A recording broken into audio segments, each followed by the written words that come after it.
Entonces, vamos a empezar el tema de hoy día.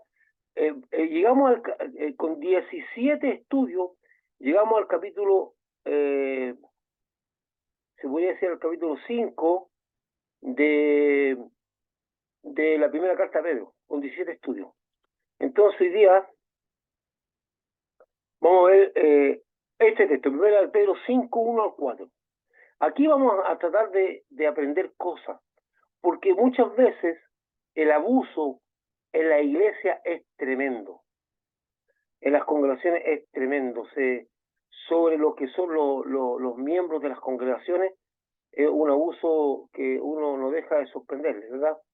Y uno se pone a pensar cómo se puede dar esa situación, pero se da.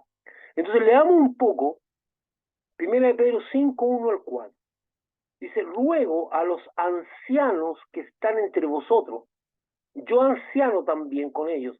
Aquí la palabra anciano en el idioma español generalmente significa una persona mayor de edad. También tiene una connotación de sabiduría, pero aquí se está refiriendo a aquellos hermanos que lideran espiritualmente y alguna vez hasta políticamente el pueblo. Entonces, la institución de los ancianos, vamos a verlo después cómo se constituyó. Dice, yo anciano también con ellos y testigos de los padecimientos de Cristo, que soy también participante de la gloria que será revelada. Por favor, fíjense en la primera palabra de este versículo. Dice, ruego a los ancianos. No dice, les ordeno a los ancianos. Apacentar, el versículo 2, apacentar la grey de Dios que está entre vosotros, cuidando de ella, no por fuerza, sino voluntariamente, no por ganancia deshonesta, sino con ánimo pronto, no como teniendo señorío sobre los que están a vuestro cuidado, sino siendo ejemplos de la grey. Y cuando aparezca el príncipe de los pastores, vosotros recibiréis la corona incorruptible de gloria. Esos 4 versículos. El ministerio, servicio, acuérdense ustedes siempre que ministerio es igual a servicio. Ministerio no es algo como subliminado a personas del clero, a gente que está dirigiendo iglesia. Entonces, de repente se habla de ministro o ministro. Todos nosotros somos ministros. Se habla como ministerio como si fueran personas especiales que tienen algún grado de jerárquico dentro de la iglesia o que representan alguna dignidad particular. No, la palabra ministro es servicio, la palabra ministerio es servicio, el ministro es el servidor y la palabra ministerio es servicio.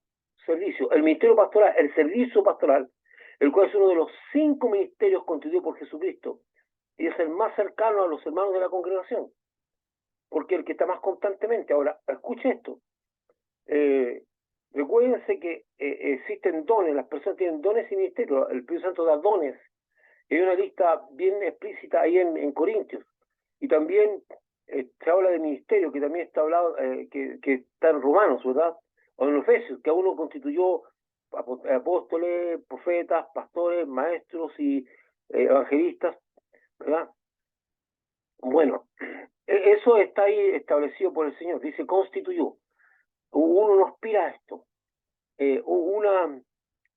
Una cosa interesante, vamos a seguir un poquito más adelante, dice, debido a la institucionalidad de la iglesia cristiana, que se presenta como una organización más que un cuerpo, las congregaciones son vistas por las personas externas y seculares como organizaciones estructuradas, que tienen una pirámide jerárquica donde la punta de la pirámide la ocupa el pastor, que en muchas ocasiones tiene el control total de la organización, incluyendo los ingresos financieros de las mismas. Claro, si usted mira, si usted ve, observa lo que son las congregaciones actuales, cómo nos ve la gente a nosotros. Ve como organizaciones estructuradas.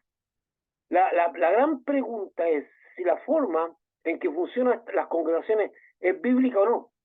Esa es la gran pregunta. Si la forma en que funcionan las organizaciones, entonces debido a que la iglesia se estructuró, la gran pregunta es, ¿hay un mandato, una orden, una dirección bíblica a de cómo debe organizarse la iglesia.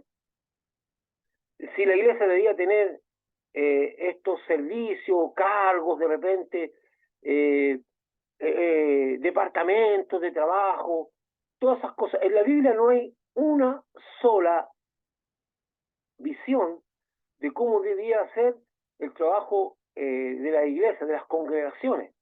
De hecho, todo está orientado a lo espiritual. La única cosa, el único, digamos, estructura eclesiástica que tiene un diseño, un modelo dado por Dios, es el servicio en el templo. Solamente en el templo, donde habían sacerdotes, donde habían servidores, donde había personas que hacían distintas labores y donde se seguía un ritual preestablecido con presentaciones de ofrenda, sacrificio, ritos que deben cumplir los sacerdotes.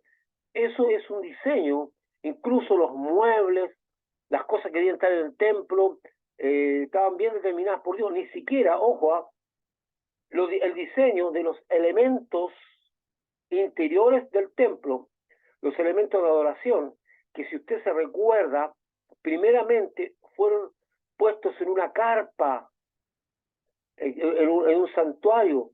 Acuérdense que tenía cortinas que lo rodeaban, estaba el patio donde estaba el lavaco, donde se lavaban, el lugar donde se hacían los sacrificios, después estaba el lugar santo y después el lugar santísimo.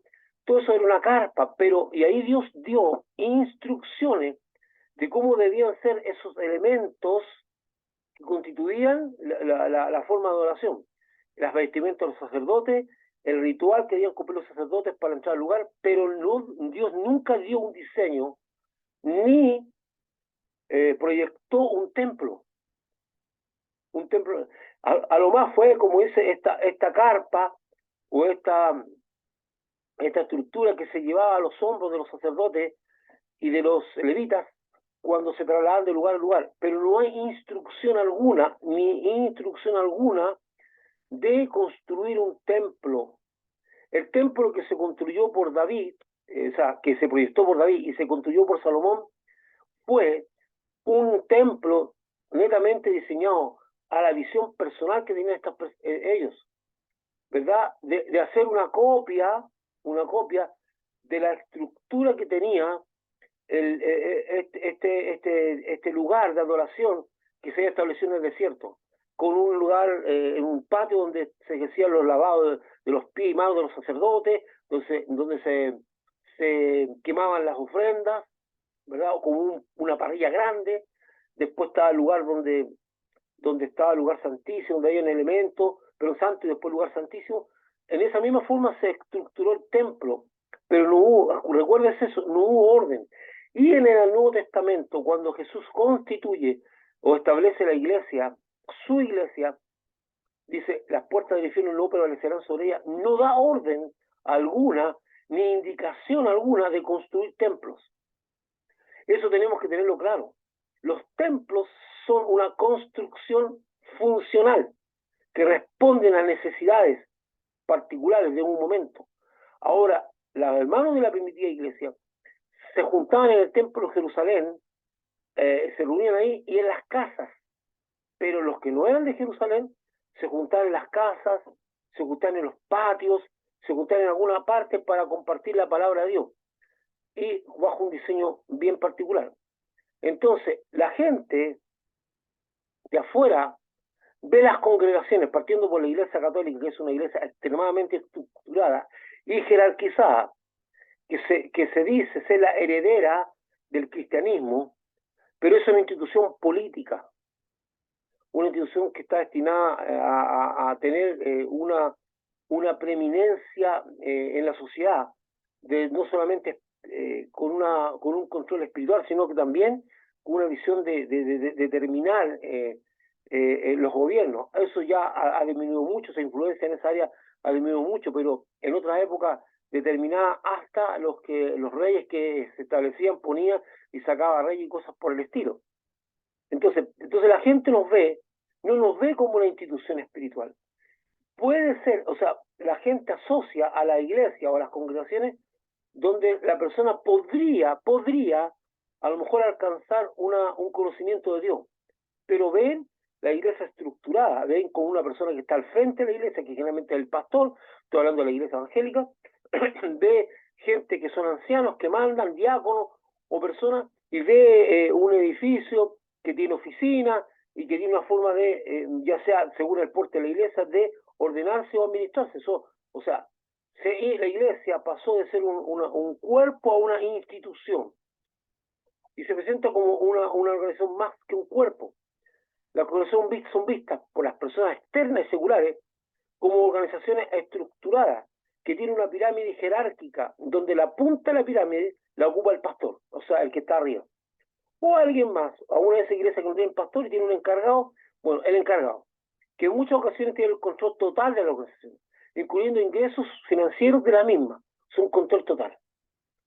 Y eso trae muchas cosas. Ahora, vuelvo a insistir, ¿esto es un diseño bíblico? No. ¿Está bien o está mal? Los diseños corresponden a las cosas funcionales, a cómo realizamos una labor que se nos encomienda, pero no pueden ser considerados como parte integral de la iglesia. Veamos un poquito. En algunos casos, estas organizaciones prácticamente se convierten en una secta. ¿Cuál es la característica de una secta? La secta generalmente tiene un líder que tiene una fuerte influencia sobre la gente. ¿Basado en qué? Mire, hay una cosa que Dios puso en nosotros y que está ahí dentro, que es la necesidad de Dios. El ser humano tiene una necesidad instintiva de buscar a Dios. Dicen por ahí, alguien hizo un estudio, que no puedo avalarlo, pero que hay una parte del cerebro nuestro, una parte del cerebro que está como seteada para la búsqueda de Dios. Yo no lo sé, pero tenemos una tendencia, y el ser humano tiende ante la imposibilidad de resolver cosas espirituales y del alma, a querer buscar ayuda espiritual. Y lo hace. Entonces ahí viene que muchos de estos líderes se aprovechan de esa necesidad para tener control sobre las personas. Y muchas veces usan la Biblia, porque la Biblia es un libro que tiene un gran poder por sí misma, por sus palabras, y usa las escrituras para tener control sobre las personas.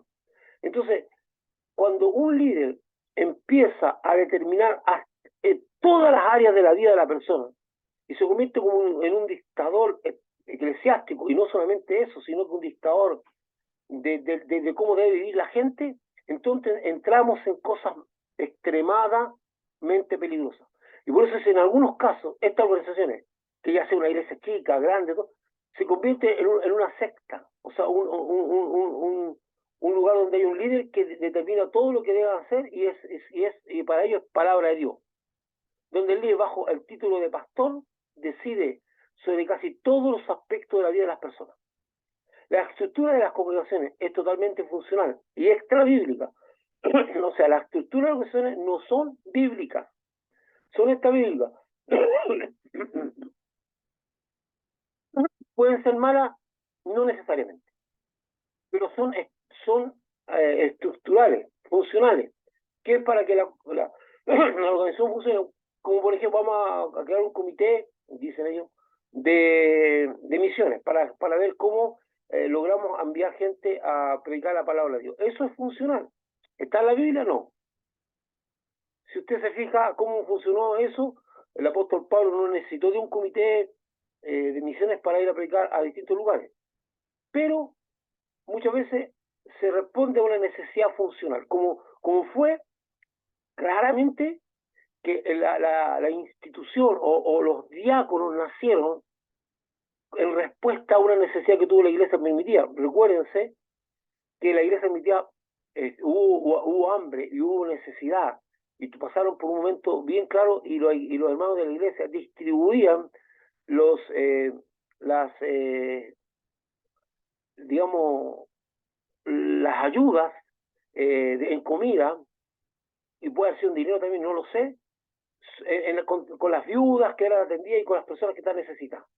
Dice que, porque usted sabe que donde está el ser humano siempre hay líos y problemas, dice que las viudas de los que no eran judíos, de las viudas de los que no habían nacido en Israel, sino que de los que habían nacido en otra parte, pero que eran judíos, se quejaron de que había una distribución un tanto arbitraria, que las perjudica a ellas.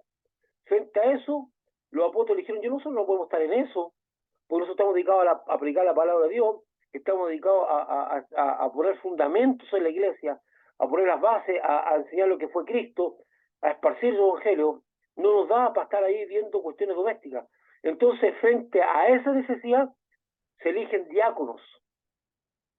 Pero los diáconos no nacen por una cuestión de que Dios elige pastor, elige acá. No, aquí no se trata de elegir, sino que en el caso de los ministerios 5, Dios estableció, constituyó. Y nace esta necesidad y surgen los diáconos. Y se eligen hombres con ciertos requisitos. Pero ahí nace, bajo esa necesidad, el establecimiento de diáconos o servidores, o personas que iban a cumplir el servicio a las mesas. Entonces, muchas cosas que se hacen en las congregaciones responden a necesidades. Pero, como el ser humano es un ser humano de costumbre, cuando la necesidad se termina, muchas veces no quiere terminar con esa estructura que se formó. Y la sigue manteniendo y haciendo que muchas veces sea inútil, que esté fuera del tiempo y el espacio, y que en vez de ser una bendición se convierta en un estorbo. Porque cuando tú tienes algo funcionando que ya no tiene razón de ser, que no obedece a los propósitos de Dios, ya no es una bendición.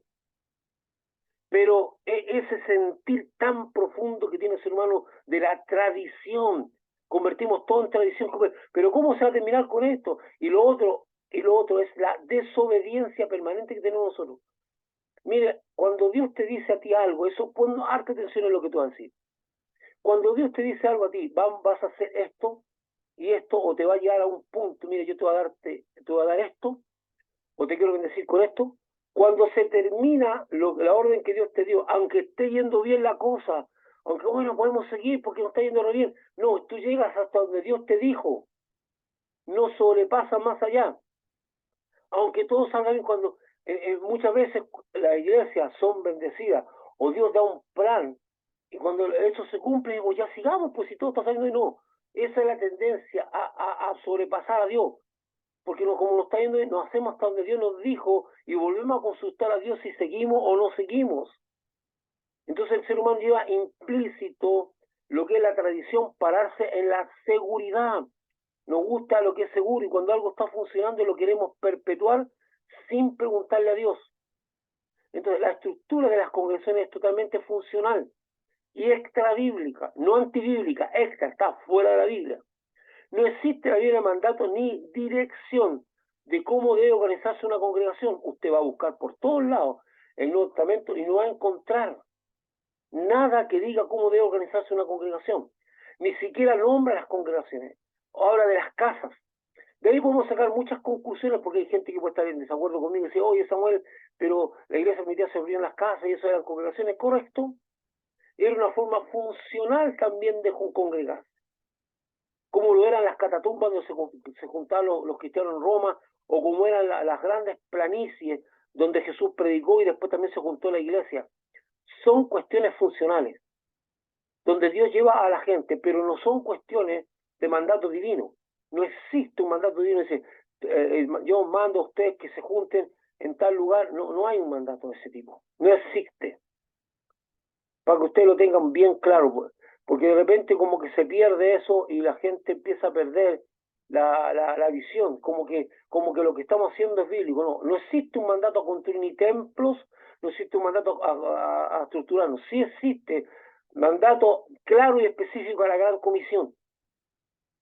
Eso lo debemos cumplir todo. Hay un mandato de Dios, hay una orden, ¿verdad? Que es clara, de hacer discípulos, no existe mandato a construir templos y su construcción solo se debe a alguna cuestión funcional, con la idea de poder congregarse para tener tiempos de adoración grupales.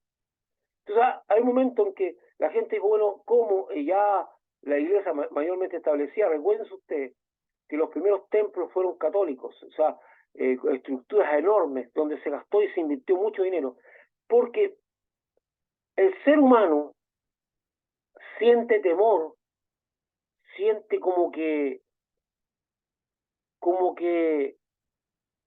a ver cómo le explico, como que lo impacta la gran estructura. El poder está muchas veces visualizado en esos grandes castillos, en esos tremendos lugares donde se hacían las cosas. Entonces, el poder está estructurado ahí. Se miraba esas cosas de esa manera. Entonces la gente se impacta, la gente ve un palacio, ve, oh, esta gente... Entonces los tipos que lideran, los reyes, los que gobernan estos lugares, sabían que la gente sentía temor a todo esto, y por supuesto que generalmente iban a ser impactados.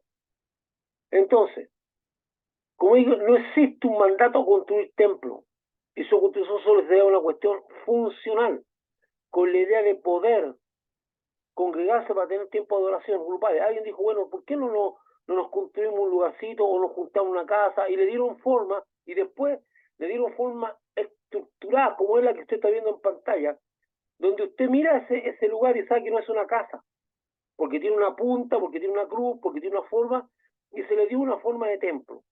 Usted va a la Biblia y no va a encontrar ninguna descripción de cómo debe ser un templo ni de qué hacer. Pero por una cuestión de decir, bueno, hagamos un lugar para que nos podamos juntar, bien, no está mal, pero se convierte en un problema cuando el lugar mismo se convierte en un centro de adoración, el lugar mismo se convierte en un lugar especial donde la gente le da una significancia que va más allá de lo normal, ¿verdad? Donde el mismo lugar se convierte en algo de adoración. Entonces, dice, la idea de poder congregarse para tener tiempo de adoración grupales, sin embargo, la cantidad de recursos y tiempo que se utilizan para mantener esta estructura son muchísimo mayor que el tiempo y los recursos que se destinan en cumplir la gran comisión y la ordenanza dada por Jesucristo.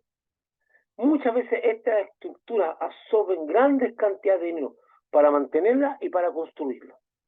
Cosas que se van a morir, que van a desaparecer, que no va a quedar nada. Pero la predicación del Evangelio va a ser siempre, porque la Biblia dice que la palabra de Dios permanece para siempre. Las estructuras no. Hay estructuras gigantescas y algunas veces ostentosas, ¿verdad? Que no son, y muchas veces hay gente que ni siquiera quiere construir un templo sencillo, siempre va con no, porque están esperando construir grandes estructuras. Porque esta es la visión que tiene el ser humano, la ostentación. Entonces, vuelvo a insistir, no existe un mandato en la Biblia, ni existe instrucciones de cómo hacerlo de construir templos. Es una cuestión netamente funcional y que es extrabíblica, no antibíblica, extrabíblica. La Biblia habla de ministerios, no de cargos ni posiciones jerárquicas de lo mismo. ¿En qué estamos? Para que no nos olvidemos en qué estamos. Voy a retroceder. Estamos en esto. Perdón. Estamos en esto también. Estamos en esto. Estamos haciendo la introducción a este texto, que dice, ruego a los ancianos que están entre vosotros, yo anciano también con ellos, y les digo los pacientes de Cristo, que sois también participantes de la gloria que será revelada, apacentad la grey de Dios que está entre vosotros. Entonces, ¿qué es lo que estamos hablando ahí? De apacentar la grey de Dios, estamos hablando de que tenemos que está hablando sobre el rebaño del Señor. Entonces, vamos a ver cómo surge esto, porque estamos hablando de los pastores, y mucho de este liderazgo estamos seriamente cuestionados, por eso yo estoy ahora tratando, entonces estamos en eso, estamos dando la introducción de cómo nace esta visión ministerial pastoral. Entonces, veamos un poco más. Dice, la Biblia habla de ministerio, no de cargos, ni de posiciones jerárquicas de los mismos. Habla de servicio, ministerio igual servicio. La Biblia habla de servicios, no de cargos. Eso es lo que usted tiene que tener muy presente. La Biblia no habla de cargos, habla de servicios, de ministerio.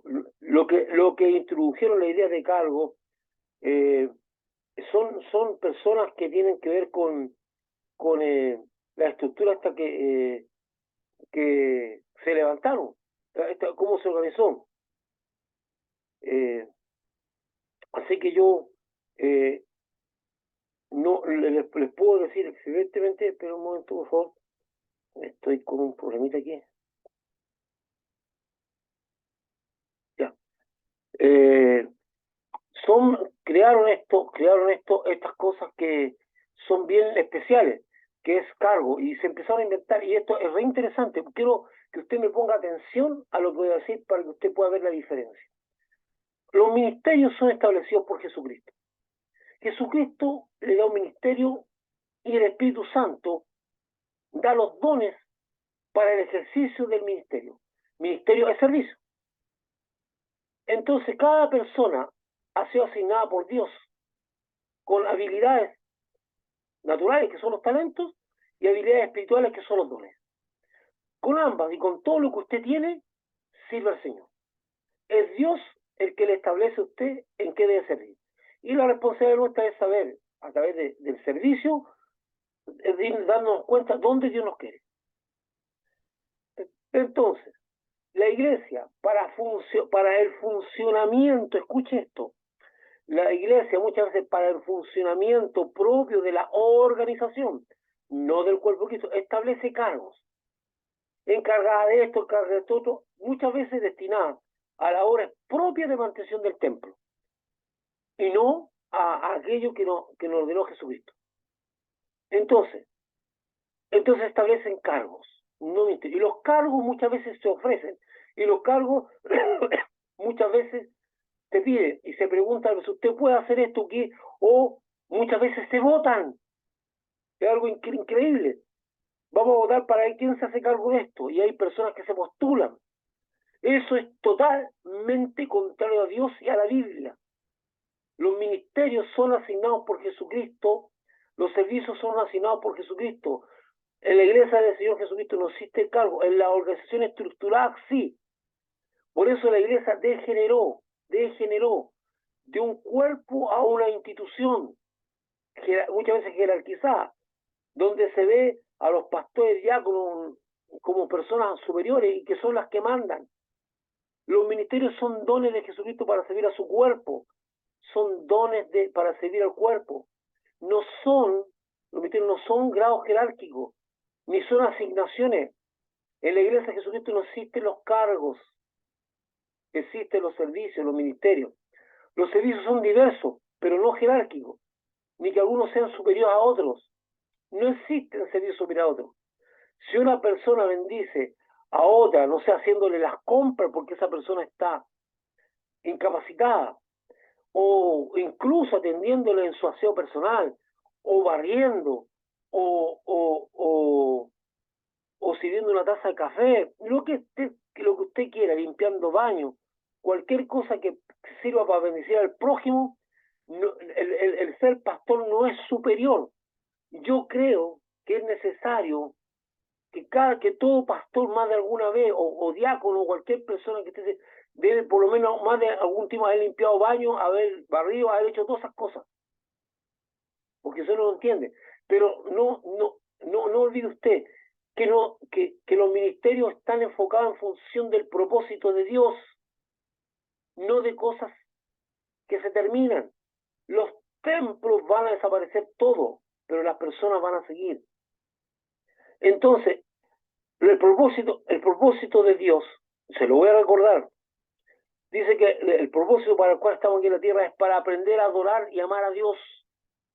Entonces aquí en esta tierra estamos aprendiendo a adorar y amar a Dios, no solamente cantándole a Dios, sino que en nuestra vida sea una vida de adoración, pero no sabemos cómo adorar a Dios y lo vamos aprendiendo aquí en esta tierra. Tenemos toda la vida para ir aprendiendo a adorar a Dios en distintos aspectos y ejercer esa adoración, no solamente en cántico. Lamentablemente en las congregaciones se asocia adoración a cántico, pero cada cosa que yo hago en la vida es un acto de adoración. Estamos aquí en esta tierra para aprender a servir al prójimo y a servir. Entonces somos unos puestos para servir, y aquí estamos aprendiendo a servir y amar a nuestro prójimo, aun cuando este sea amar muy desagradable. Estamos aprendiendo a amar, como amar a Dios y amar al prójimo. No es fácil amar a personas desagradables, pero lo aprendemos. aprendemos acá. Estamos en esta vida, perdón, estamos en esta vida para aprender a tener el carácter de Cristo, para ser como Cristo, para crecer, para ir adquiriendo el carácter de Cristo, y eso lo hace el Señor a través de las circunstancias. Estamos en esta vida para tener comunión unos con otros, y estamos en esta vida para proclamar el Evangelio. Entonces, cuando una iglesia y un pastor o los siervos se definen en su ministerio, tiene que guardar relación con los propósitos de Dios, no para mantener una estructura funcionando. Lamentablemente, la gente muy de estructura y les encanta tener un templo grande y gastan millones de dinero o mucho dinero en mantener una estructura funcionando. Ahora, si esa estructura no cumple con los propósitos de Dios, no tiene sentido y va a tener que darse cuenta. Entonces, las cosas que hacemos funcionales van en función de los propósitos de Dios. Los servicios son diversos, no son jerárquicos. No es que el que predica tiene mayor jerarquía sobre el que limpia los baños o el que está en la puerta. No, los servicios no son jerárquicos, son todos iguales ante los ojos de Dios. Y todos traen distintos tipos de bendición. Algunas organizaciones religiosas, para darle validez a su estructura, usan dos de los servicios nombrados por la Biblia, los pastores y los diáconos, para nombrar su estructura jerárquica. Hacen eso. Usan dos de los servicios nombrados en la Biblia. Entonces, aquí está el pastor como el jefe, el reverendo, y él es el que manda, y todo el mundo, para no decir aquí está el gerente y aquí está el subgerente o aquí está el secretario. Entonces, para que suene más bonito, o el jefe de adoración, no, aquí para darle una cosa más bonita se le dice, aquí está el pastor, que es el jefe, y aquí está el diácono, que son los subjefes, y aquí están los que presiden los ministerios. Pero sigue siendo una estructura. La Biblia nunca estableció niveles de jerarquía, sino de reconocimiento de autoridad en los hermanos, que por su fe y testimonio eran reconocidos por el resto de la congregación y guiaban a la congregación a la palabra de Dios que salía de sus bocas. Por eso el mismo Pedro dice en 1 Pedro 4:11, si alguno hable conforme a la palabra de Dios, y si alguno ministre conforme al poder de Dios, que el poder que Dios da, para que en todo sea Dios glorificado en Jesucristo. Entonces, un pastor, muchas veces yo he visto hombres que dicen, usted me tiene que respetar y no me trate de tú, trate de usted, y todo, están buscando el reconocimiento ministerial, pero la autoridad se lleva consigo mismo. Nosotros llevamos la autoridad por lo que somos, por lo que representamos, no por lo que decimos, ni porque tengo un cargo. Ser pastor a mí me da un cargo, no. Nosotros tenemos autoridad por lo que somos, por nuestro testimonio. Muchas de las cosas que se hacen en las iglesias no son bíblicas, sino más bien corresponden a la tradición establecida. Hay cosas que son antibíblicas, pero no todo antibíblico, sino que son extrabíblicos, son de tradición, que es lo que Jesús insiste en su lucha o en su disputa con los fariseos y con los líderes religiosos, con los sacerdotes, con los escribas, sobre que ellos estaban más dispuestos a glorificar su tradición, a establecer su tradición que la palabra de Dios. Dice que invalidaban el mandamiento por las tradiciones. Ese asunto de la tradición sigue dándose aún ahora. Entonces hay cosas que no necesariamente son antibíblicas, pero son extrabíblicas, que no pueden estar por sobre la palabra de Dios, sino bien corresponden a la tradición establecida, que en algún momento puede haber respondido a una necesidad circunstancial y luego se convirtió en una tradición infructuosa. Eso es lo que tenemos los seres humanos. Entonces, en algún momento en la iglesia, como yo le planteé el asunto de los diáconos, hubo una necesidad, en este caso, de repartir bien y correctamente para la necesidad de las viudas. Se establecieron los diáconos y de repente la cosa se perpetúa. O sea, de repente, oye, vamos a hacer, por decirle algo, hay mucha necesidad entre las mujeres y vamos a establecer un grupo de damas para que les ministren la palabra de Dios mientras están pasando este momento difícil. Ya, bien, todo funcionó bien, las mujeres fueron bendecidas, se terminó, y bueno, pero ya, como esto funcionó, vamos a establecer la sociedad de señora. Y resulta que la sociedad de señora no hace ni una cosa se convierte en un problema, no bendice, porque ya se terminó el tiempo en que Dios hizo las cosas.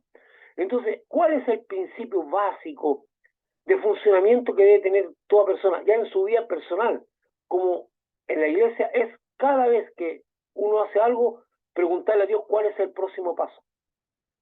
Señor, tú me dijiste que hiciera esto, ahora ¿qué tengo que hacer? Hacer como Pablo. ¿Qué quieres tú que yo haga, Señor? No porque me está yendo bien, voy a seguir. No, yo hago hasta donde Dios me dijo que debía hacer y ahí paro. ¿Ya? No se trata de ir con el vuelo. Eso no es de Dios. Porque Dios es un Dios que nos sorprende. Dios no es un Dios de tradición. Dios es un Dios que está vivo, que siempre tiene algo nuevo. Dice que las cosas de Dios son nuevas cada mañana. Y Dios es un Dios vivo, que tiene distintas formas de hacer las cosas. Pero nosotros no nos podemos quedar anclados, como lo que intentó hacer Pedro con Juan y con Santiago, cuando el Señor los llevó al monte de la transfiguración. Ellos quedaron tan impactados que querían hacer una enramada y quedarse ahí como para siempre en la gloria. Y dicen, no, hay que bajar al valle, no. Esto es una cosa circunstancial para testimonio de usted. También podemos decir que existen congregaciones que se esfuerzan por seguir el diseño bíblico de funcionamiento, que se basa en el servicio y en el reconocimiento mutuo de los dones y ministerios. Yo puedo ser pastor, pero yo tengo la necesidad de reconocer que hay personas que tienen dones que me bendicen mi vida y a la congregación. Tengo que reconocer que hay personas que tienen mejores ideas que las mías para resolver ciertas situaciones. Todo eso es una cosa. El estar como pastor tiene algo particular. A mí se me dice qué debo hacer como pastor. O cuando no era pastor, lo que hacía. Entonces, no se trata de una competencia o que un don es mejor que otro. Todo es importante, todo es importante. Todo lo usa Dios. Y de alguna manera, algunas veces Dios empieza a trabajar de lo poco para llegar a lo mucho. Yo le voy a contar que eso es una cosa verdadera. Yo no estoy en el ministerio pastoral porque fui a un seminario, ni porque a mí se me ocurrió, de hecho nunca quise estar metido en el ministerio pastoral. Pero yo le voy a contar que cuando yo tenía 19 años, por ahí 19, 20 años, empecé a ir a la iglesia bautista que está en Pedro, era muy joven. Y yo era feliz, hermano, limpiando banca. Llegaba temprano y en el pasillo del templo, el costado, que es un pasillo largo que tiene esa iglesia, el viento generalmente la llenaba de basura. Usted encontraba papeles, cajetillas de cigarros vacías, colillas. Y yo llegaba en la mañana tempranito y me agarraba unas cosas y me ponía a barrer ese pasillo. Y empezaba a mirar ahí el templo. Y yo era feliz haciendo eso, hermano. Nunca me puse a pensar en alguna aspiración. Yo estaba contento, me ponía contento cuando había que mover algo. Me acuerdo que muchas veces había que mover un cajón de un muertito de la sala de arriba para abajo, y ahí estábamos moviendo cajones para que la gente se pusiera y haciendo cualquier cosa de servicio. Éramos felices. Entonces la Biblia dice que en lo poco me eres fiel, en lo mucho te pondré.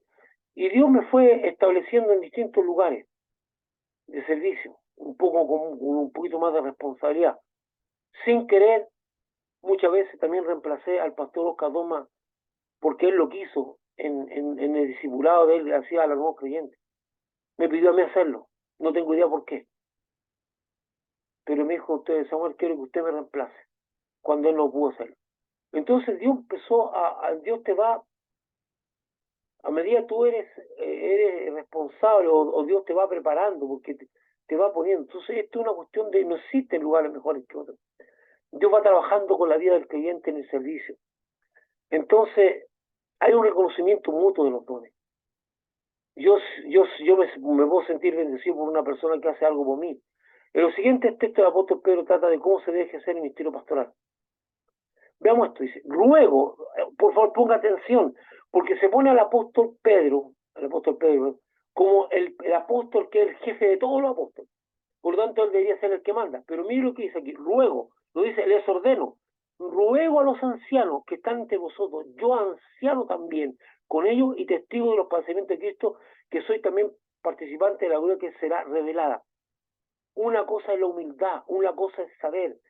ser pastor no te constituye en una persona superior al resto, sino que es un don de servicio más, que lo puedes ejercer bien o no, pero es un don de servicio más.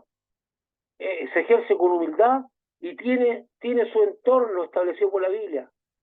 No es un cargo, no es una gerencia. Lamentablemente mucha gente la confunde. Hay gente que ejerce muy bien el ministerio pastoral, pero no es bueno para estar a cargo de iglesia, porque el ministerio pastoral tiene que ver con las ovejas, no es obispado. Entonces, aquí el apóstol Pedro dice ruego, no dice les ordeno. Vean un poquito. El término anciano en la Biblia aparece como una institución judía que componía principalmente el Sanedrín, que era el consejo que decidía los asuntos de Estado religioso de Israel en la época post-cautiverio, cuando no había reyes, porque cuando había reyes el que cortaba el queso eran los sacerdotes y los reyes. La idea de rabino o anciano en Israel era que la de un maestro que diera a conocer la palabra de Dios, el Tanakh. Tanakh es el Antiguo Testamento, al pueblo con la idea de acercarlo a Dios y bendecirlo. ¿Cómo nace? Y de hecho, muchas veces lo componían entre 23 a 70 ancianos. ¿Cómo nace esta idea de los ancianos? Si yo le voy a recordar algo, no tengo tiempo para que lo leamos, pero le voy a recordar algo. Cuando Moisés, agobiado por su labor de ser el que dirigía al pueblo de Israel, se presenta ante Dios y le dice que ya él no puede más. Entonces Dios le dice que él saque a 70 ancianos y los ponga en un determinado lugar, porque él va a poner de su espíritu, del mismo espíritu que está en Moisés, sobre estos 70 ancianos que le van a ser los que le van a ayudar a llevar la carga de dirigir al pueblo de Israel.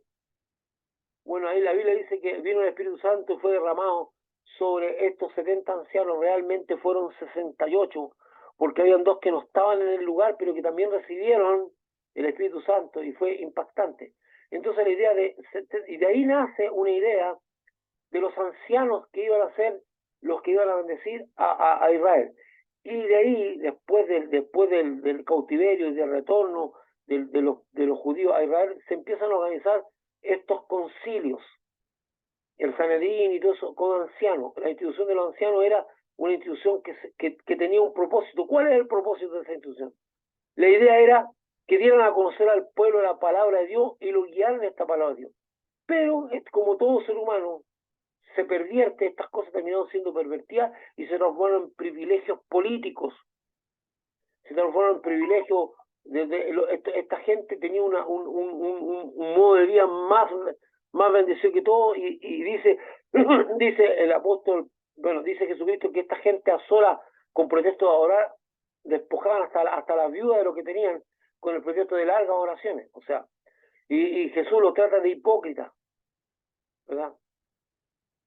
Esta idea persiste entre los discípulos, esta idea de los ancianos, se mantiene entre los discípulos de Jesucristo y sus apóstoles, con la idea de dar a conocer la enseñanza de Jesucristo a sus discípulos. Se establecen ancianos. ¿Por qué? Porque usted mira ahora de la perspectiva actual, usted dice, ¿para qué tiene esta gente? Muy importante, porque en ese instante, en los primeros siglos y mucho más, no existía la Biblia, no existía el Nuevo Testamento, no existía algo que nos dijera qué fue lo que dijo y enseñó Jesús. Estas cosas estaban transmitidas por aquellos que vivieron con Jesucristo, los cuales, bajo la inspiración divina, se atrevieron a hacer cartas como Mateo, como Lucas, como Marco, para mandárselas a las distintas personas. No había otra. Entonces las personas tenían conocimiento de Jesucristo a través de estos ancianos que les hablaban de la palabra de Dios, de quién había sido Jesucristo. Y para que la cosa no se desbordara en cuestiones místicas o cuestiones de cuentos, Dios estableció estas cartas. Usted ve la carta a Mateo, que nos da una cronología. Lucas también, que hizo una investigación espectacular de la vida de Jesucristo y escribió estos libros que se han preservado. Pero en ese tiempo no había nada. Por lo tanto, los ancianos y los líderes ocuparon un lugar importante en reunir a la gente y hablarles de la palabra de Cristo, que el Espíritu Santo venía y se la entregaba. Entonces, estos ancianos fueron los encargados de guiar al pueblo de Dios. Eran sus pastores. de los que guiaban, pero ¿en torno a qué? A la palabra de Dios, a dar a conocer a Jesucristo. Esta idea persiste entre los discípulos de Jesucristo y sus apóstoles, con la idea de que dar a conocer las enseñanzas de Jesucristo a sus discípulos se establece el anciano. ¿Cómo podemos entender que el decir anciano se refiere al pastor constituido por Jesucristo? ¿Es lo mismo anciano que pastor? Sí, porque mismo Pedro usa la palabra apacentar y son los pastores los que apacientan. Entonces, cuando dice ruego a los ancianos, en el versículo 2 dice apacentar, eso es una labor pastoral. Y en el versículo 2 se refiere a la labor pastoral. Por lo tanto, cuando habla de ancianos, está hablando de pastores, de gente que está pastoreando, con una cosa bien clara. Ahora, ¿dónde se empieza a perder la cuestión? Se empieza a perder cuando la iglesia se institucionaliza, se hace una institución y deja de ser un cuerpo. Porque estas cosas, ¿qué interesaba ahí? Que las personas tuvieran vidas transformadas. No interesaba en establecer estructuras y templos o organizaciones o congregación La Roca, congregación Piedra Feliz, la congregación, no interesaba eso. Interesaba, el punto principal era cumplir el propósito de Dios. ¿Y cuál es el punto principal? Que las personas crecieran en carácter a semejanza a Cristo, que las personas aprendieran a adorar a Dios en una sociedad donde era una sociedad idólatra, aprendieran a adorar a Dios, a amarlo, aprendieran a amar a su prójimo, donde había odio y rencilla, todas esas cosas. Viene el Evangelio que tiene como primera prioridad a conocer las palabras de Jesucristo. Entonces esta labor ministerial, esta labor pastoral de guiar a las ovejas, ¿en qué? En la palabra de Cristo. Porque paralelamente, aunque usted no lo crea, paralelamente a eso, existían grupos pseudo religiosos o grupos que querían ir en contra del Evangelio o infiltrados dentro de las congregaciones para establecer su ideología y sus enseñanzas, que eran normalmente filosóficas, corrientes filosóficas. Entonces los pastores tenían el deber de dar a conocer, cuidar las ovejas, de dar a conocer las palabras verdaderas de Jesús. Y cada uno decidía, aquí viene un punto muy importante. Es interesante que Pedro, siendo apóstol, para algunos la cabeza de los apóstoles les ruega a los ancianos que están siendo guiados por él y no les dé una orden, sino que con mucha humildad les recuerde que él fue testigo ocular, se lo vio, de los padecimientos de Jesucristo y que ahora espera en absoluta certeza la gloria venidera que le será revelada. Ahora está a la espera. Entonces es súper interesante que el apóstol Pedro, con mucha humildad, trate a los ancianos del mismo nivel. Es importante recordar esto, que, mire, aquí no se trata de quién está más alto. Normalmente se cree y se piensa que el pastor, los obispos, en algunas iglesias los cardenales, que no sé de dónde lo inventaron, pero los obispos están dentro de lo que dice la Biblia, que son como personas que tienen mayor jerarquía. Mira un caso curioso para que usted tenga claro. Cuando se reunió el concilio en Jerusalén por esta cuestión de los gentiles, si se hacían o no judíos, y Pablo fue a hablar ahí, se armó un tremendo concilio. El pastor de la iglesia de Jerusalén era Jacobo. Y ahí estaba Juan, estaba Pedro, estaba Pablo y otros apóstoles más. Cuando se armó la discusión si los gentiles tenían que circuncidarse o no, o tenían que... Después de que hablaron mucho y donde Pedro dio a conocer su visita a la casa de Cornelio y cómo Dios actuó ahí, el que decide lo que hay que hacer no es Pedro, ni es Juan, el que decide es Jacobo, que era el pastor de la iglesia de Jerusalén. Bueno, si Jacobo era el pastor de la iglesia de Jerusalén y estaba Pedro ahí, ¿por qué no decidió Pedro, que tenía mayor jerarquía? Porque no existía jerarquía, existía un reconocimiento mutuo de los dones ministeriales. El pastor de la iglesia de Jerusalén era Jacobo y había que respetarlo. Y Jacobo dice, vamos a escribir una carta a los hermanos, no imponiéndole más carga. Y él fue el que dice, y decía la carta que se le escribe a los hermanos gentiles. Esto no es una cuestión de quién manda, es una cuestión de reconocimientos ministeriales. Yo reconozco lo que Dios hizo en ti. De eso mismo Pablo, hablando sobre su relación con Pedro, el demás apóstol, dice, ellos me estrecharon la mano reconociéndome que yo había sido mandado a los gentiles como ellos a los judíos. Reconocimiento propio de lo que Dios hizo en ti, de lo que Dios está haciendo en ti. No de competencia, no de nada. Y los dones van a fluir. Entonces Pedro habla y dice, los ruego con humildad, les ruego, no les dice, les ordeno, porque yo soy el sucesor y soy el papa y soy aquí. No, les ruego que por favor actúen correctamente. Y veamos ahora, apacentar la ley de Dios que está entre vosotros, cuidando ella no por fuerza, sino voluntariamente, no por ganancia deshonesta, sino con ánimo pronto. Mire, yo voy a ser abiertamente honesto con usted. Yo como pastor muchas veces he sentido que ya no quiero más. Había momentos en la iglesia donde las ovejas ya me cansaban. Pues soy honesto, le estoy hablando de mi corazón, me aburrían. Ya uno ve que la gente hacía lo que quería, o son mal agradecidos de repente, tú haces con ellos y empiezan a hablar mal de ti, o algo no les gustó y se van contra ti porque tú le dijiste una palabra. Eso cansa. De repente uno ya se siente como forzado a andar haciendo las pastoras. Pero ahí dice bien, no lo hagas por fuerza, sino voluntariamente, con ánimo pronto. Pero como humanos también nos cansamos. Entonces veamos lo que dice la Biblia. Apacentar, ¿qué significa? Dar pasto a los ganados. Eso es en el ganado. Dar pasto espiritual, instruir y enseñar. O sea, el pasto es el alimento más sano que puede tomar la oveja, que le permite engordar, crecer y desarrollarse. La rogativa de Pedro es que los pastores le den una buena alimentación espiritual a las ovejas, pero el pasto es del Señor, no es de usted. Dice que el Señor lo lleva a buenos pastos. El pasto es del Señor. La comida del Señor, usted no le puede estar dando un pasto extraño a la oveja. Entonces la labor ministerial era apacentar, o sea, llevar a buenos alimentos. Y le recuerdo una vez más, ¿por qué está esto? Porque en la iglesia primitiva no había Nuevo Testamento y la palabra de Dios era transmitida por estos hombres que habían legado y a través de las cartas ministeriales que eran escasas. Estamos hablando que habían pasado un par de siglos y todavía no existía el Nuevo Testamento, solamente cartas que se mandan de un lado para otro. Entonces la única manera que tenían las personas de conocer la palabra de Dios y conocer el ministerio de Jesucristo era a través de estos líderes, los ancianos, los pastores, que tenían que darle buenos pastos, o sea, tenían que darle la palabra de Dios, las palabras de Jesucristo, tenían que enseñar qué había dicho Jesucristo a estas personas. Y eso sigue vigente. El pastor actual no tiene por qué estar estructurando doctrinas, lo que tiene que hacer es que la gente conozca y procure seguirla a Jesucristo y su palabra. El pasto es el alimento más sano que le puede dar a una oveja, que se le puede dar a una oveja. Y este debe ser dado diligentemente a tiempo y sin contaminación. ¿Verdad?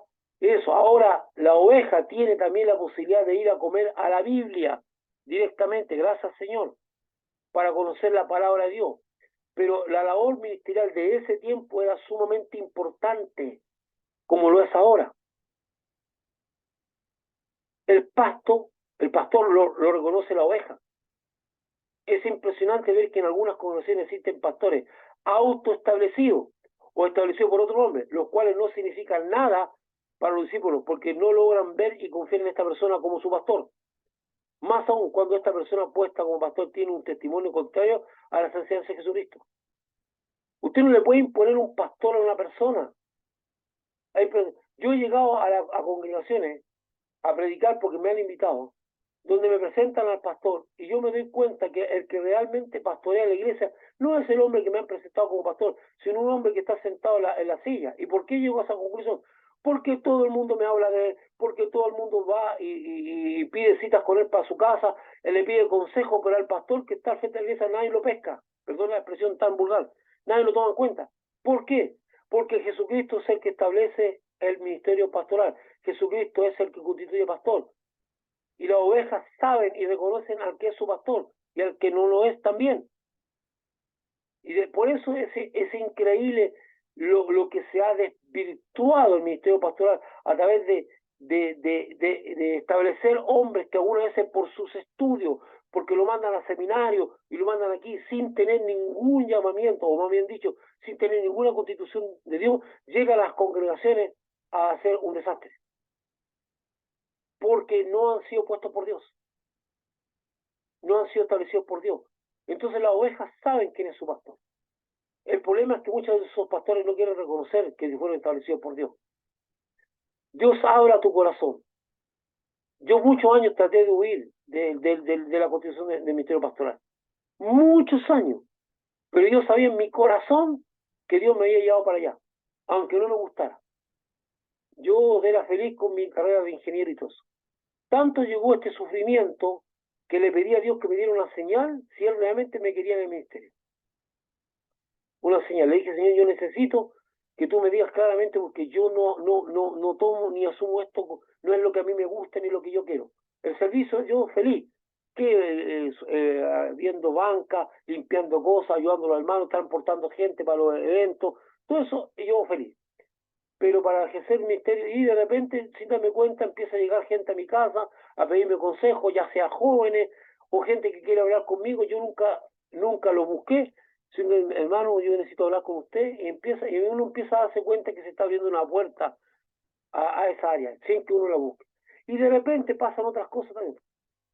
Yo me recuerdo, yo como testimonio personal mío, que en mi duda, yo le dije a Dios, por favor, dame una señal. Yo no quiero esto. Cuando se propuso mi ordenación para el ministerio pastoral, yo estuve llorando una semana porque yo sentía que no era lo que no era lo que yo quería y no estaba de acuerdo.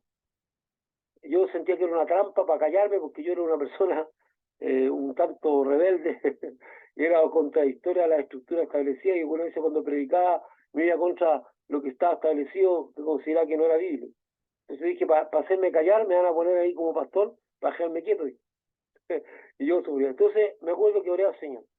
Y llegué un día al templo y me acerco a una persona y me dice, hola, buen día, pastor. Oh, perdón, hermano, me dice, como no sé por qué le dije pastor.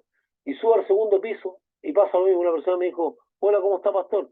Y digo, oh, disculpe, hermano, no sé por qué le dije pastor. Y ahí ya quedó clarito que el Señor me quería en eso, ¿verdad? Entonces uno pide a Dios dirección, pero Dios constituye a las personas. No puede haber un pastor sin ovejas. No puede haber un pastor sin ovejas. Y las ovejas no son la congregación. Las ovejas no son la congregación, son las personas que Dios mueve hacia el pastor, que Dios pide a ese hombre que las atienda y las lleva para allá, porque Jesús es el que te las lleva.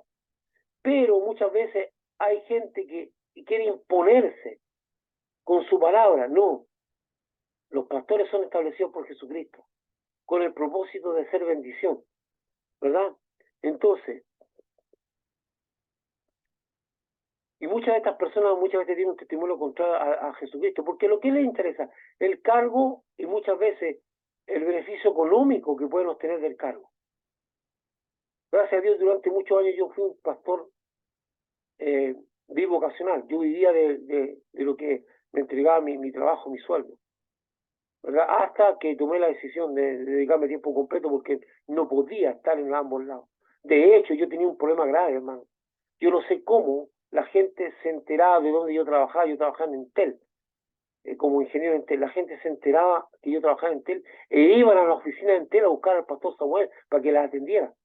Se me formó un conflicto grande porque yo tenía temor que la jefatura creyera que yo estaba haciendo proselitismo religioso. Allá llegaba hasta la puerta, por hermano, donde estaba atendía el guardia para hablar conmigo. Entonces dije yo, esto no puede seguir sosteniéndose así.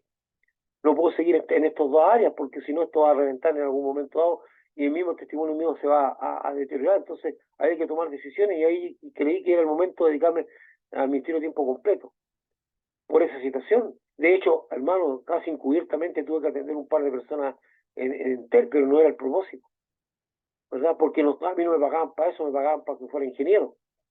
Entonces uno tiene que saber cuándo llegan los tiempos de Dios, cuándo Dios te está apretando para un cambio en tu vida, cuando ya Dios te ha dicho lo que quiere de ti y para dónde va con tu vida, y llega un momento en que tú ya no quieres obedecer, entonces Dios te aprieta para que tú tomes decisiones en tu vida, que fue lo que pasó conmigo, ¿verdad? El apóstol ruega a los ancianos que cuiden de la grey, rebaño de Dios. Pero ¿qué significa cuidar? ¿Qué significa cuidar? Y esto el cuidar se presta para mucho abuso. Porque en razón de cuidar, la gente quiere señorear la vida de los hermanos.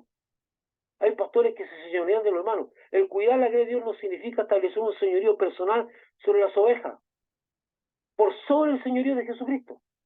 El cuidar la grey de Dios guarda relación con estar atento a mostrar al creyente los impedimentos que no lo dejan crecer en Jesucristo. Eso es cuidar. Entonces yo estoy mirando y veo que esta persona no está creciendo, porque ¿cuál es el propósito de Dios? Nunca olvidemos que el propósito de Dios es eso. Mire, cuando, cuando nosotros queremos entender para dónde vamos, tenemos que entender el propósito. Si usted quiere tener una vida bien enfocada, bien clara de para dónde va su vida, tiene que entender qué es el propósito de Dios para su vida. Y hemos hablado que el propósito de Dios es que usted aprenda a adorar a Dios, que aprenda a amar a su prójimo, a amar a Dios, que aprenda a crecer en Cristo Jesús, su carácter, que aprenda a relacionarse con las personas y que predique el Evangelio. ¿Verdad? Eso es el propósito de Dios. Todo lo que va fuera de eso no tiene sentido. Entonces, cuando yo hablo de cuidar la grey de Dios, ¿a qué apunto? Al propósito de Dios, pues. Al propósito de Dios. Entonces, ¿qué es lo que es? Voy a apuntar a aquello que está impidiendo que esta persona cumpla el propósito de Dios. Que puede ser distinto, puede ser que sea una obra del diablo, o una confusión, o una desviación. Entonces lo que hacemos es situarlo en ver que saque eso que está estorbando su vida. No en decirle lo que tiene que hacer, con qué se tiene que casar, qué tiene que hacer con sus recursos, y que tiene que obedecer al pastor lo que se le da la gana, y hay pastores que son celosos, y de repente le dicen, no, usted no puede ir a ese evento porque no corresponde, usted tiene que estar aquí en esta congregación y no tiene que escuchar ni una cosa. Eso es sectarismo. No, que usted se va a contaminar y usted no. Eso es sectarismo. Es el pastor queriendo ocupar el lugar del Espíritu Santo. No, nosotros estamos para bendecir la vida de las personas y para hacer ejemplo. Entonces, ¿qué tenemos por cuidar? Cuidar la Dios es guardar relación con estar atento a mostrar al creyente el impedimento que no le deja crecer en Jesucristo. Nunca, pero absolutamente se debe olvidar que las ovejas son de Cristo, no de personas. Las ovejas no son del pastor, son de Jesucristo. Las personas le pertenecen a Cristo, no a un hombre. Yo he escuchado a pastores que dicen, mis ovejas no son suyas, pastor, son del Señor. Las ovejas son de Cristo. Ningún hombre se puede apropiar de las ovejas de Jesucristo. Ninguno.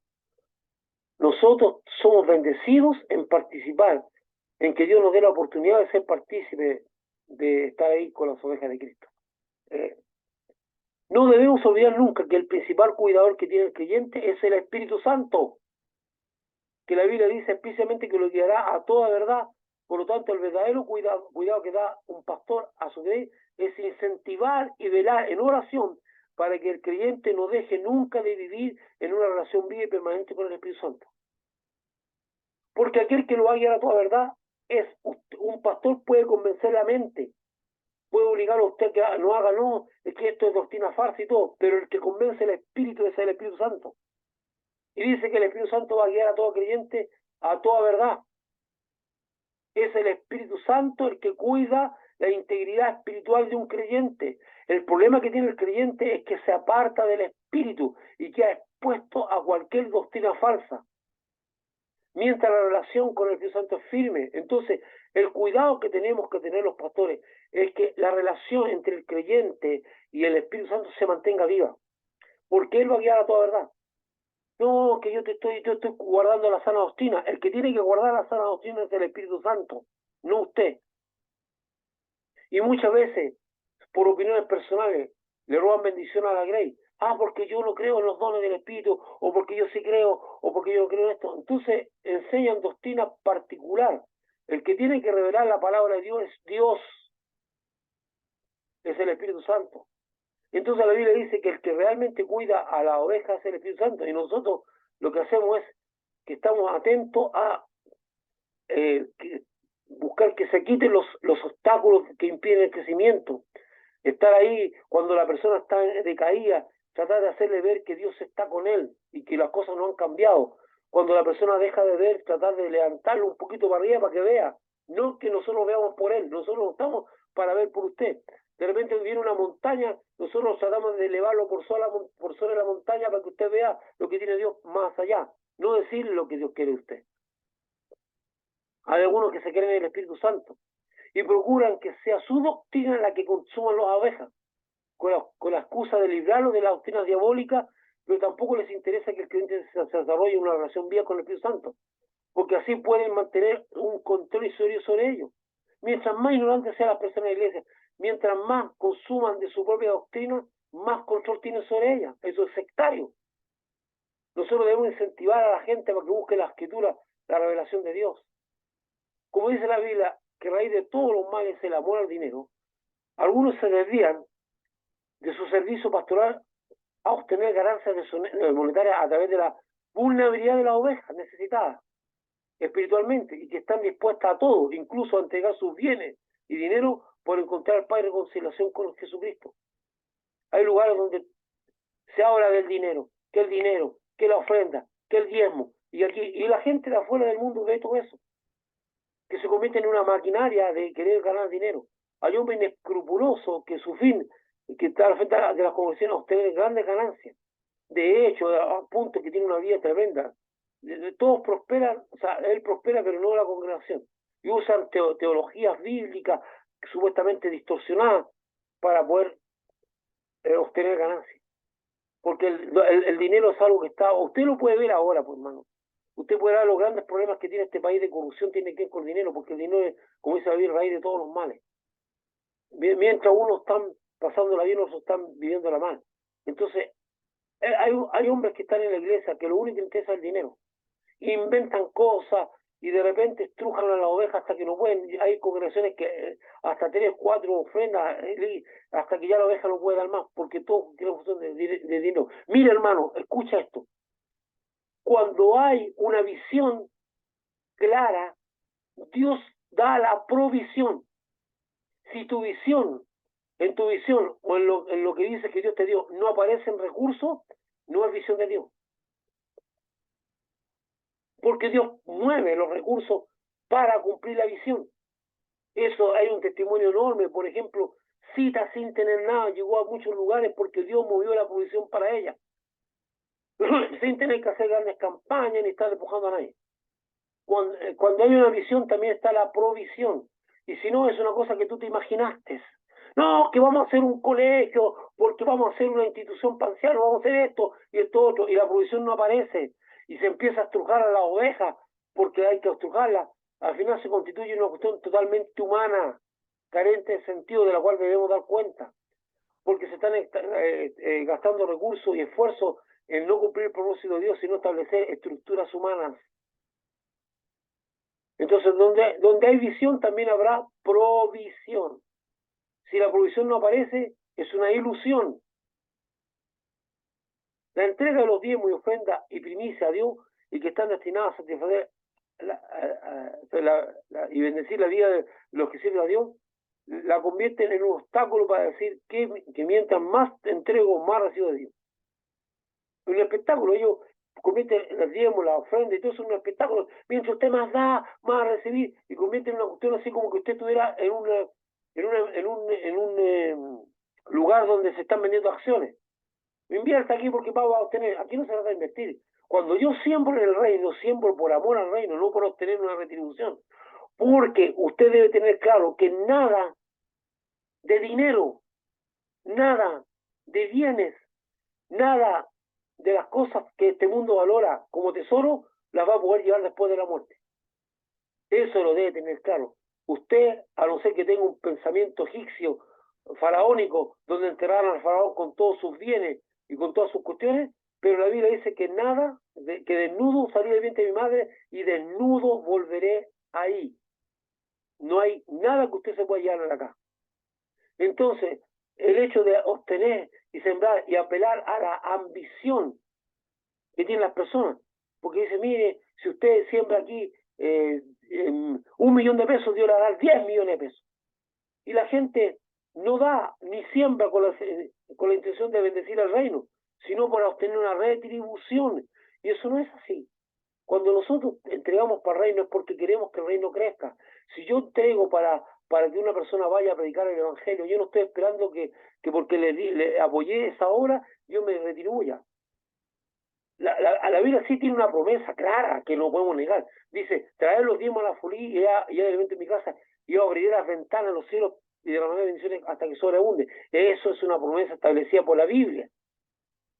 Pero cuando hablamos de la siembra y la cosecha, sembramos por amor, por convicción, con propósito, no para esperar nada a cambio. Pero ellos cometen un espectáculo esto. Usted entregue su diezmo y usted puede más, entregue más, porque más le va a Dios. No sea miserable y discurso de ese tipo.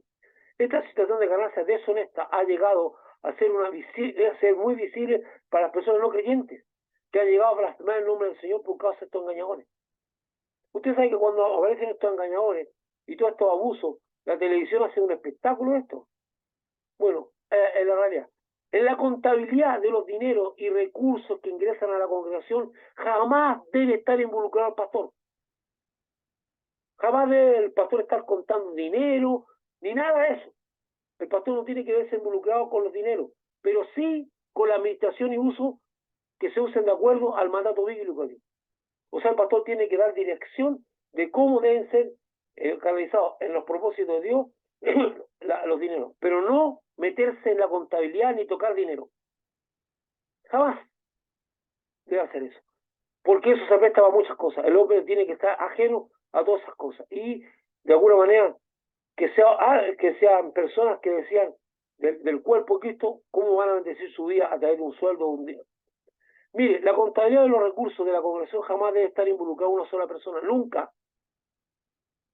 Y escuche, cuando una persona diga, ¿usted desconfía de mí? Claro, diga.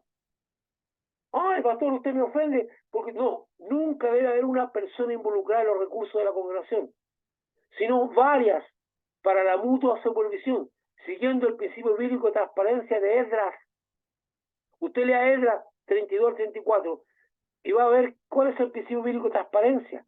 Esdras estaba siendo enviado por el rey hacia la reconstrucción de Jerusalén. Y la Biblia dice que él entregó la ofrenda que se le entregó, los dineros contado y pesado y escrito. Y dice que los que recibieron la ofrenda fueron como 5 personas del sacerdocio, o sea, con testigos. Él lo entregó pesado y contado. Y le dijo, ay, que ahora desconfía de mí. No, él no dijo eso. Era en su principio de transparencia. Entonces hay gente de la iglesia que dice, ¿y por qué me van a estar controlando? No, tiene que haber un control de los dineros siempre, y de gente ajena a las que cuentan, para mantener la integridad, porque el corazón del hombre es engañoso, y lo dice Jesucristo, más que ninguna otra cosa. Yo conozco gente que, aún de ser muy buena gente, en momentos de necesidad, estando a cargo de los dineros de la iglesia, tomó dinero para salir de sus problemas, y después no tenía cómo integrarlo. O sea, muchas veces no se trata solamente de ser pillo, se trata de que algunas veces la gente es impulsada. Entonces hay un principio de transparencia de que usted lo puede leer en 8, 32 a 34. Dice que llegando a Jerusalén, juntó a los sacerdotes y entregó toda la ofrenda que se había juntado, pesada y contada. ¿Verdad? Así debe ser nuestra forma de actuar. Pedro plantea que el servicio de cuidado de la grey, Pedro plantea que el servicio de cuidado de la grey debe hacerse con disposición y no con ambición, con buena voluntad y no como un asalariado. No siempre es fácil, lo que hacemos el ministerio pastoral no siempre es fácil para nosotros.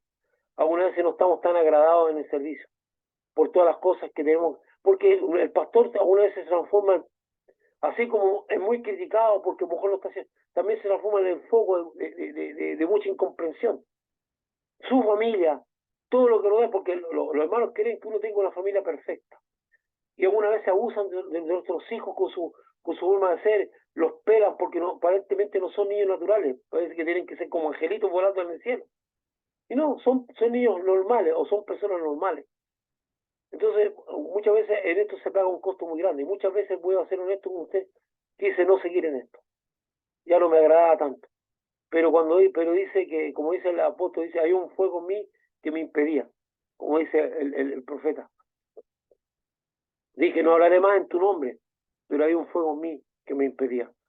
Y por último, no como teniendo señorío sobre los que están a vuestro cuidado, sino siendo ejemplos de la grey. Y cuando aparezca el príncipe de los pastores, vosotros recibiréis la corona incorruptible de gloria.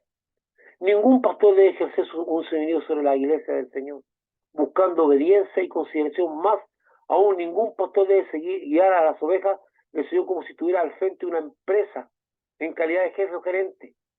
La iglesia de Jesucristo no es una empresa, sino un cuerpo vivo. No es una organización, sino un organismo. El pastor no es un jefe, es un hombre que da el ejemplo de cómo deben seguir a Cristo y cómo deben servirlo. Los que me conocen a mí saben que yo estoy algunas veces, cuando teníamos la congregación en Viña, que instalando cosas, una vez se llegaba solo, hermano, a instalar las mesas ahí al comedor, no llegaba nadie. Ahí yo ordenando las mesas, poniendo las sillas para el culto y todo, porque los encargados de hacerlo no llegaban. Y nunca me pesó. Y cuando terminaba los cultos, era el primero que estaba desmontando las cosas, ayudando a los hermanos. Solamente paraba cuando una persona quería hablar conmigo y me pedía que orara por ella. Pero siempre, si hay que transportar algo, si hay que ir a buscar algo, siempre está dispuesto a dar un ejemplo de servicio, de amor, de cuidado. La principal función de un pastor es que, a pesar de sus limitaciones como un ser humano común y corriente, se constituye un ejemplo para sus ovejas. Esa es la principal. Somos seres humanos, vamos a cometer errores, pero vamos a tratar de ser ejemplos, forzarnos a ser un ejemplo. ¿Y ejemplo de qué? De seguir la palabra de Dios, de seguir los mandamientos de Jesucristo, principalmente en las cuestiones de fe, ya que en sabiduría debe ir creciendo día a día. O sea, nosotros no estamos a diferente de los hermanos, tenemos que crecer en sabiduría, en muchas cosas también, y por sobre todo ser irreprensible, lo que no quiere decir que debe ser perfecto, sino que ante los errores y pecados pida perdón a Dios y a los afectados, lo que lo hace irreprensible. Porque una persona que comete errores y nunca los reconoce, es que la mira a la gente, es arrepentido. Pero cuando tú cometes un error y dices, sabes, me equivoqué y cometí este error y les pido perdón, ya no de nadie te puede reprender, porque ya reconociste que cometiste un error y lo estás cambiando. Por eso se nos dice que debemos ser irreprensibles. Toda persona debe ser irreprensible, ¿verdad? Pero los pastores sobre todo, ser irreprensibles y ser ejemplos. Dios nos puso para ser ejemplos de la grey, no para señorarnos de la grey. La autoridad espiritual está determinada por lo que el pastor representa y no por el ministerio desempeñado. Cuando la Biblia dice, obedeced a vuestros pastores y sujetados a ellos, guarda estricta relación a obedecer la palabra de Dios, recordando que en ese tiempo no estaba la Biblia y las palabras de Jesús eran transmitidas por ellos a los discípulos de Jesucristo. No está hablando cuando dice obedecer a los pastores que obedezcan a sus caprichos, no, sino que obedezcan a la palabra de Dios, porque eran los que tenían la palabra de Dios. Ellos conocían la palabra de Jesucristo, no había otra cosa. Entonces cuando Jesucristo dice, perdonad a vuestros enemigos, eso había que obedecerlo.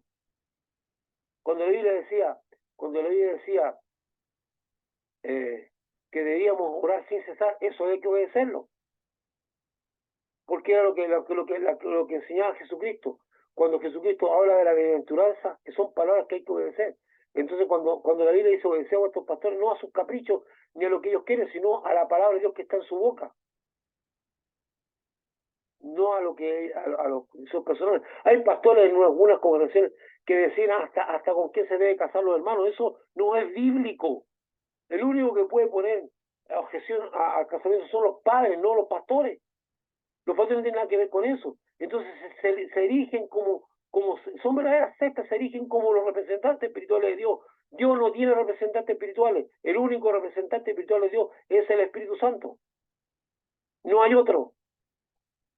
Entonces, cuando esas personas se hacen así, usted tiene que cuidar su alma. Usted tiene la Biblia, tiene la palabra de Dios. La autoridad espiritual está determinada por lo que el pastor representa y no por el misterio desempeñado. Cuando dice obedecer a vuestros pastores y sujetado a ellos, guarda esta relación a obedecer la palabra de Dios que ellos hablan. Recordando que en ese tiempo no estaba la Biblia y las palabras de Jesucristo eran transmitidas por ellos a los discípulos de Jesucristo. Cuando dice sujetado a ellos, guarda relación a contenerse frente a reacciones imprudentes. Cuando dice sujetado a ellos, como por ejemplo contra los enemigos del Señor, como lo intentó el apóstol Pedro, el día que le cortó la oreja al siervo de Jesucristo, al siervo cuando el día que le cortó la oreja al siervo en el huerto de Getsemaní. O sea, él sacó la espada y ¡pum! Vamos cortando orejas. Entonces, ¿quién lo sujetó? Cristo dijo, no, guarda tu espada. Entonces, muchas veces el pastor tiene que sujetar a algunos miembros de la iglesia que son bien imprudentes y quieren hacer cosas. Algunos hablan hasta de venganza. No, sujétese. Esto no es lo que enseñó Cristo. Entonces, ahí estamos hablando de sujeción. A esos momentos en que la gente se quiere desbordar y quiere hacer cosas. No es sujetarse porque yo me sujeto al pastor porque el pastor me ordenó que no fuera a predicar a tal lugar. No, tú obedeces a Cristo. Si Dios te dio una orden, tú la obedeces. La orden es a Cristo. Pero tú te sujetas a tu pastor cuando tú estás emprendiendo cuestiones que son cuestiones tuyas, como esa revolución que quería hacer Pedro y va y le corta la oreja cuando Jesús dijo, guarda tu espada porque a espada y la espada morirá. Esto no es de espada. Y Pedro se tuvo que sujetar porque por él había agarrado a espada cuanto tipo se le cruzara. Entonces muchas veces los pastores tuvieron que contener frente a las persecuciones, tuvieron que contener a los hermanos de la iglesia que se querían desbordar. Y muchas veces ocurre en la iglesia, hay gente que de repente quiere desbordarse, haciendo cosas que son contrarias a Dios, y ahí tienen que sujetarse a pastores. Esto no corresponde hacerlo, hermano. Esto no es de Dios. Eso es lo que se llama sujeción. No que la vida de una persona esté sujeta a eso. No, la vida de la persona está sujeta a Dios y al Espíritu Santo. Pero muchas veces las personas quieren desbordarse en cosas que no corresponden. Y aquí hay un ejemplo de desborde como el que cometió Pedro, que se tuvo que sujetar a Cristo cuando Jesucristo le dijo, guarda tu espada, porque Pedro puede haber sido un rebelde y a él siguió peleando la espada, pero se sujetó a Cristo, guardó su espada. Bueno, eso ocurre siempre. En la iglesia ocurre gente que quiere hacer las cosas en forma imprudente, que no mide. Entonces ahí está el pastor para sujetarle y decir, no. Estas cosas se hacen conforme a Dios y no conforme a emociones o conforme a lo que te parezca. Y eso es la idea de sujetar. No es controlar la vida. Bueno, mi querido hermano, hemos terminado de exponer hoy día una temática bien especial y espero que haya sido de bendición para usted en lo que hemos hablado.